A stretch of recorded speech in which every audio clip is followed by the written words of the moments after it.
Hi, it's Cheyenne and welcome back to my channel. Today I'm going to be talking about my top 10 favorite books from 2021, and I know we're at the end of January, but I still wanted to get this out. I ended up reading 36 books in 2021, and my goal I think was 40, maybe 45. It started at 60, but I wasn't reading as much.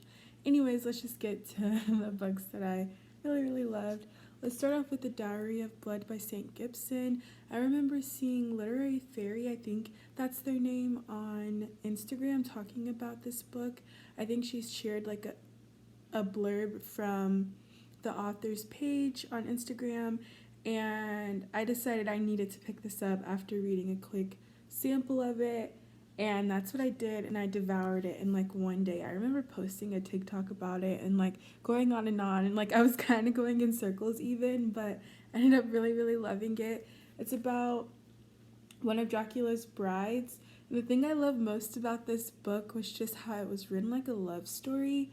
Not even just a love story, I don't even know, but I found myself flying through it. I enjoyed the fact that there was LGBT relationships in it. I also really enjoyed just the overall vibe of the book. I don't know, I read this at the beginning of the year and it was such a long time ago, but maybe it's time for a reread. Sina Lawrence, Love and Other Words.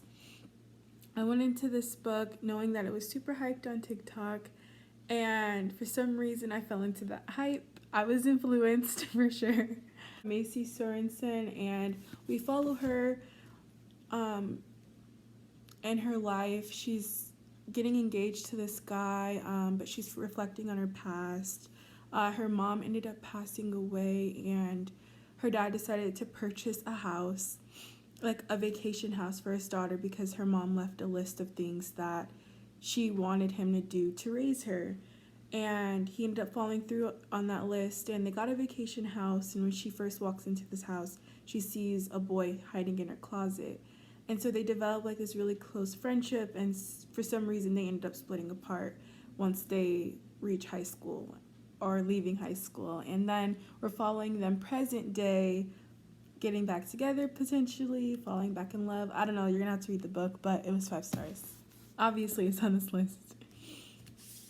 Now we're going to be getting to one of my favorite books of the year. Like, I'm not ranking these, but this is definitely up there. It's definitely up there. I love this book. How do I describe it? It's kind of like romance meets pirates meets I'm sending my daughter away, and you're going to have to fend for yourself to prove to me that you can have my love and my money. I don't know.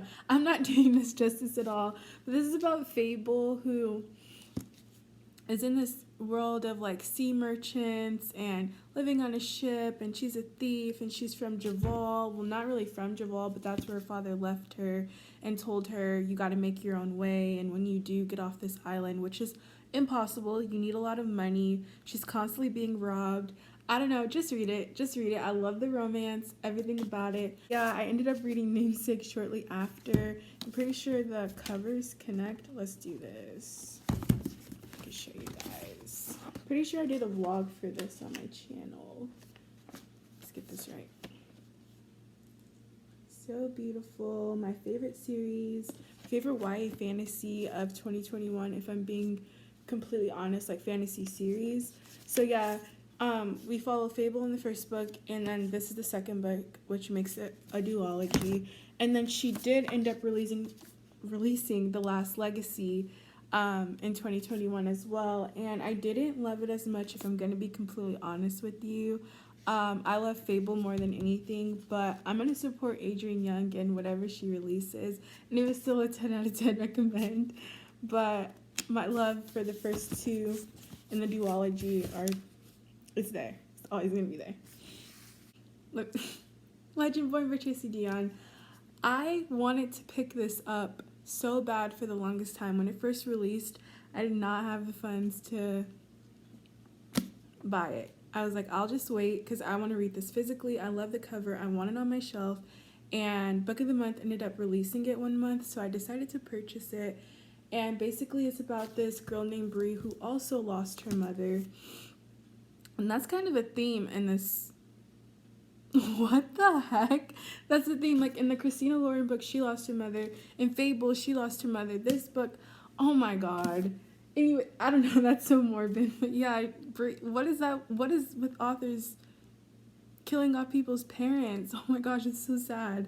But yeah, Legendborn, Bree ended up losing her mother and deciding to go off to this school that pretty sure her mom didn't approve of her going to.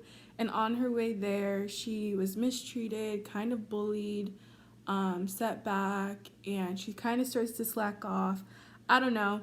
But I ended up really enjoying this world. I ended up really liking the way that Tracy Deonn told Bree's story, Bree's perseverance, the side little romance in it. There was a lot of twists and turns that I wasn't expecting, honestly.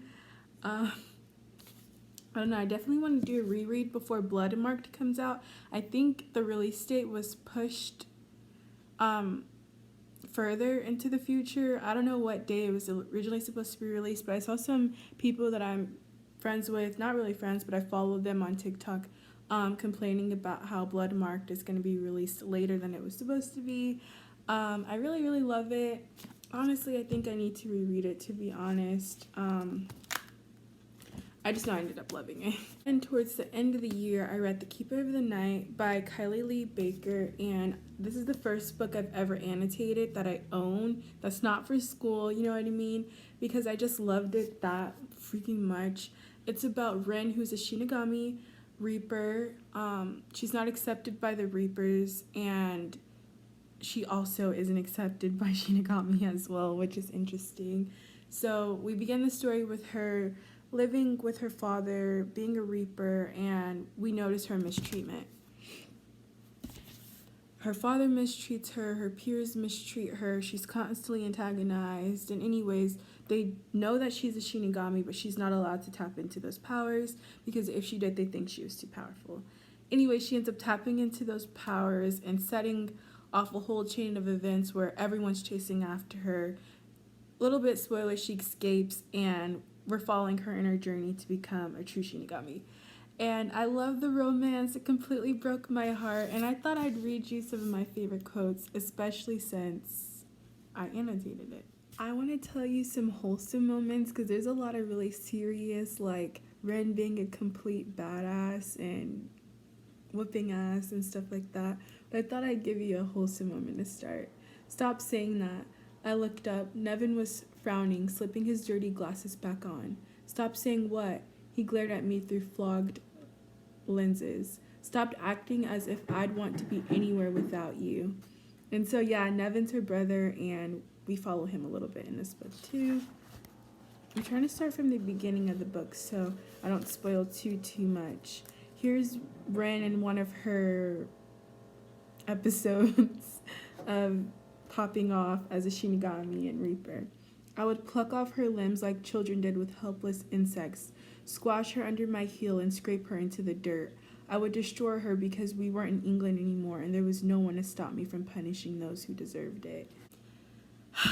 I think I'm going to save my favorite of the year for last. I'm looking at it right now, and if you follow me on Instagram at Cheyenne Reads, then you know which one's my favorite. I've been obsessed with it. I read it at the end of the year. I talked about it so much, so if you're interested in knowing, keep watching. I ended up reading The Between by Tenerife due towards the end of the year as well, and I really, really loved it. I don't think there's any perfect way for me to describe it besides it being like horror, thriller, mystery. Went into it without knowing anything, like anything major, if you know what I mean. But I could tell like something was immediately off. So our main character, we're following him. I can't even remember his name right now, surprisingly. But yeah, we're following him. He runs a shelter for addicts and homeless people. He's really well known in the community and he's well respected, and we're following his wife who just became a judge, I believe, and their whole family. They're super educated, and I think this is back in the 90s. I can't remember, but way before the 2000s, I'm pretty sure. So yeah, we're following him, and the first chapter opens up with him walking into his home and seeing his grandma laying on the floor. He feels her pulse and he thinks she's dead. So he runs out of his house and bangs on every single door until somebody answers. And the guy who answers doesn't like little kids and frequently spanks them if they interrupt him or come to his door. But the guy noticed, like, this is serious, so he runs back home with him, carrying the little boy, our main character. And when he gets back, the grandma's standing up completely fine, cooking at the stove. And she's like, oh, did my boy scare you? Like, did your boy scare you? Girl, you were dead. You weren't breathing. And so I was like, reading this book, I was completely taken aback. So there's this relationship that the character has with death, and there's this relationship that this character has with like trauma from things that he experienced in his childhood, and it interested me so much. And by the end of the book, I have no clue what happened. It gives me chills thinking about it to this day because I was so spooked out. I think if this is something that you'd be interested in, definitely dive into it. Look up trigger warnings, of course, because there's a lot of creepy things that went on, but definitely one of my favorites from the year. On a similar note of like horror kind of thriller mystery, I read They Never Learned by Lane Fargo. I saw Books and Lala make that one of her book club picks, I'm pretty sure, and I didn't read it in time, but once I saw that she had went live and was talking about it, I ended up reading the book and then watching the live show after, and it was definitely one of my favorites. I'm pretty sure that's a really popular opinion too, because I'm seeing a lot of people that I watch enjoy They Never Learned by Lane Fargo. Anyways, the one thing I loved about this book is that it follows a college student as well as a college professor.